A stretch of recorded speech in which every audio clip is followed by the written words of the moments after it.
All right, you're watching DefenseReview.com. I'm back with our friend Dave Pavlik of Nous, Defions, Arsenal Democracy, and he's going to take us through their Glock pistols, which are fantastic. But what are we starting with here? So this one here is really a stock Glock RTF 2 in 40 cal. It's near and dear to my heart because it's what we were issued at one point when I was in the SIF. But we wanted to use this one to demonstrate some of our accessories that you can actually put into it. Our Magwell that we've finally perfected and come out with. The Magwell itself was designed to have all the benefits of Magwell, meaning it reinforces the frame itself, which normally gets pretty beat up from mags getting jammed in there, especially in high stress situations.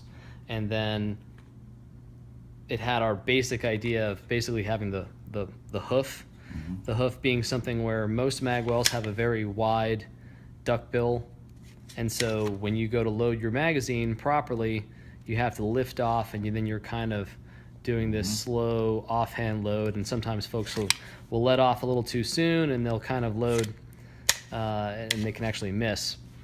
So now you can run your index finger right up. With this, it's actually very comfortable to do that, and it guides it right over your support hand, and so your hand goes right into its support place where it needs to be. Right there. The other benefit of it is you see I'm actually holding a flush fit OEM magazine. It doesn't have to be an extended magazine, extended baseplate magazine. Right. We can sit there and load that in there, and I don't need to have anything extra. I can sit there and load it perfectly full right there.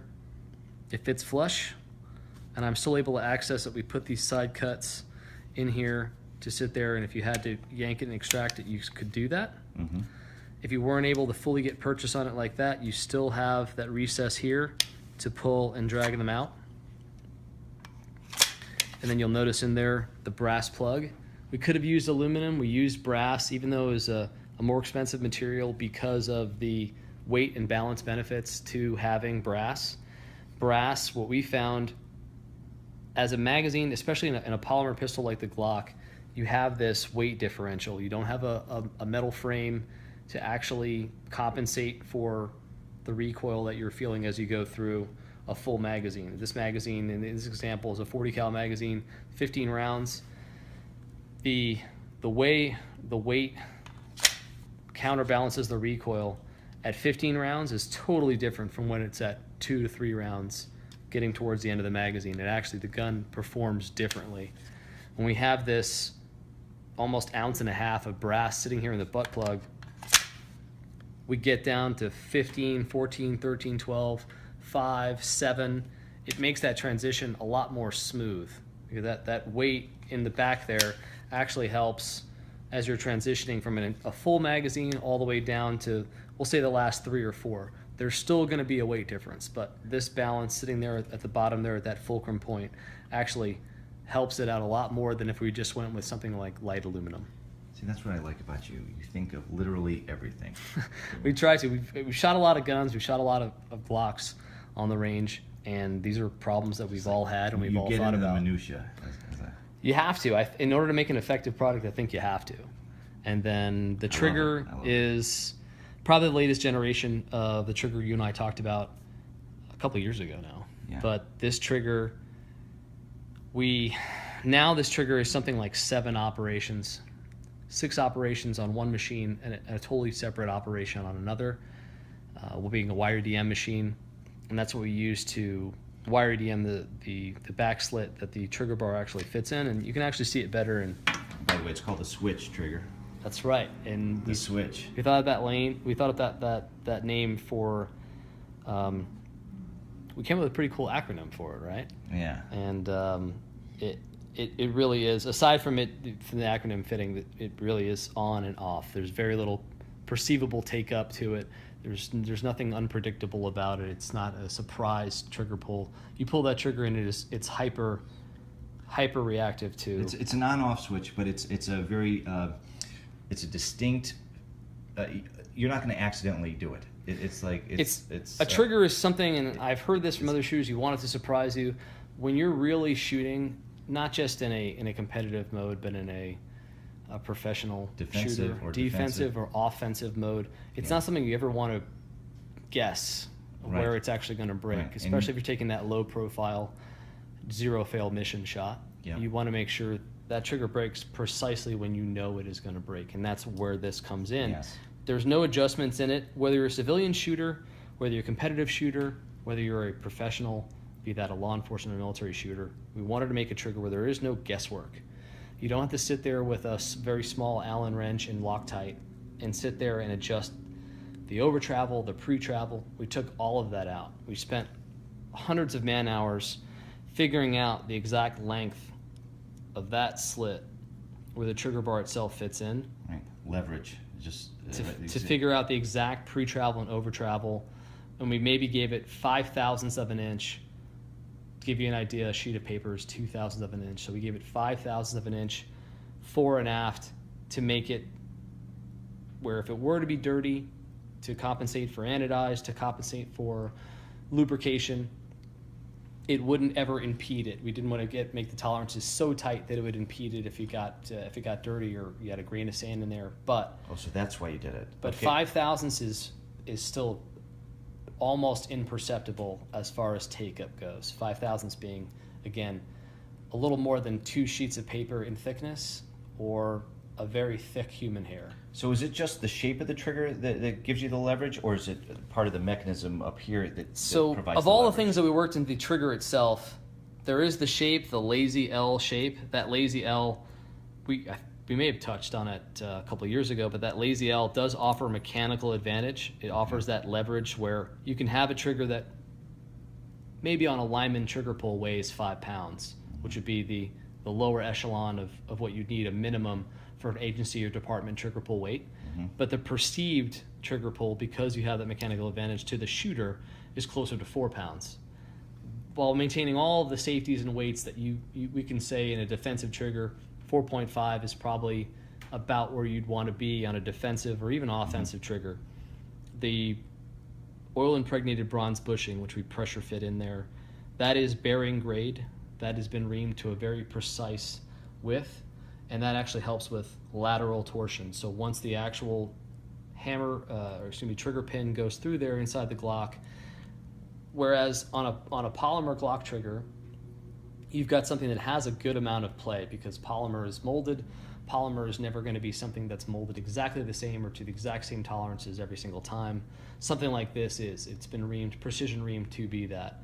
So it can really only move fore and aft. There's not going to be that lateral torsion that you have there. So if you were to pull the trigger on the very edge or all the way on it, it's going to pull straight back every single time. Okay, see, I thought that the way you did the slit, and you were talking about that, I thought that had also something to do with the leverage aspect. The leverage itself is built into the shape itself, just the shape of the and the way we do the safety. Okay. So a lot of folks have asked us about, is it safe? Is it as safe as OEM? We like to say safer than OEM. Anyone that's ever taken apart a Glock trigger and you have to use a heat gun to do it, the Glock safety itself sits like a polymer wishbone.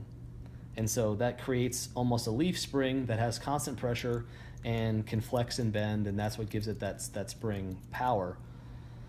When you actually take it apart, it's a pretty small part to rely on for being really the action safety of the pistol, their safe action trigger. We've made something that is, it fills probably 60% of the trigger body you see, and it's in a Bowie knife or machete shape.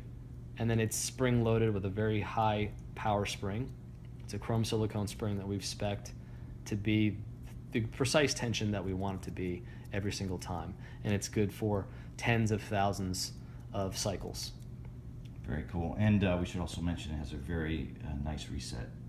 It does have a reset that is exactly where you'd want it to be. Again, you've got your pre-travel, and then you've got your over-travel, which you perceive as reset.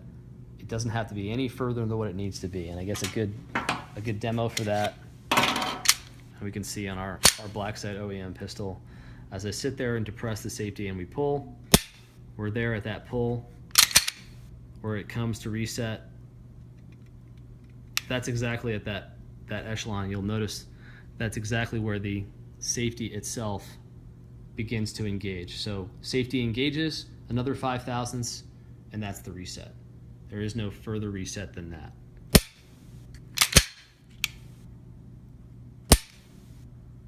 Very cool. So no adjustments to come out of whack. You know, using something like Loctite, which is a heat-based adhesive.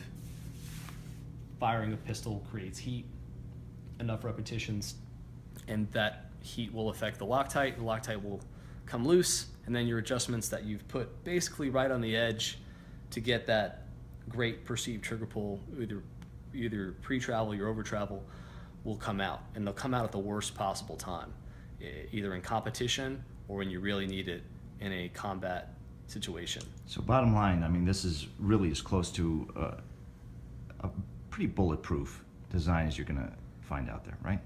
It'd be extremely difficult to break this trigger. We had a couple other guys come in there and they tried to engage the trigger without actually touching the safety, and we've all come to the same conclusion. You'll actually destroy the frame before you can engage the trigger without depressing the safety properly, because it's a fully aluminum alloy trigger, right, and hard anodized. And you really have to experience it to understand what's. It's one of the things you really do need to experience it, and we've adapted it to multiple platforms. We've adapted it to 9mm and 40 cal. We've adapted it to 45 10mm frames, and we've adapted it even to the smaller framed Glock 43.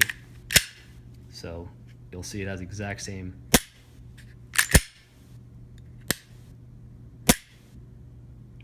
pull and release in the Glock 43. Very solid. I mean, it just sounds solid. You know, when you pull it, it just it's sounds rock solid. And it's funny because it has a semi-flat face. Obviously, it has a lazy L, but the front of it is not curved. A lot of people ask us, how much wider is it than OEM? It's not. It's the exact same width. There's just no taper. It has to be the exact same width, or else it wouldn't fit through the slit that Glock cut out in their frame for the trigger to go through. But the way it feels and the way the triggers engage and these raised portions we put on the inside, it's really only comfortable to pull the trigger in the exact spot you need to be on the trigger, being the first metacarpal here, right there on the pad, dead center, pulling it straight back. You're just so surgical with this stuff. It's just crazy. We think pistols should be surgical. We think they can. I think pistols could shoot a lot further than people think they can, a lot more accurately than people think they can.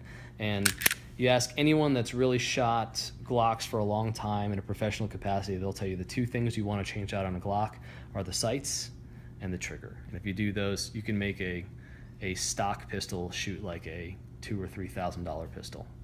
And we should mention, I mean, full disclosure, right now this is my favorite Glock trigger right now. I will just say that. I'll accept that. I accept that bias. All right, Dave. Thank you very much. Really appreciate it. You were watching DefenseReview.com. We are on Saturday. This is during Saturday. We're basically end of show. Show's over. Shot show's over. We're very tired, but we're up in the sky suite of sorts, penthouse, whatever they call it. Really nice. Thank you, David. Really appreciate it. Thank you. All right. You are watching DefenseReview.com.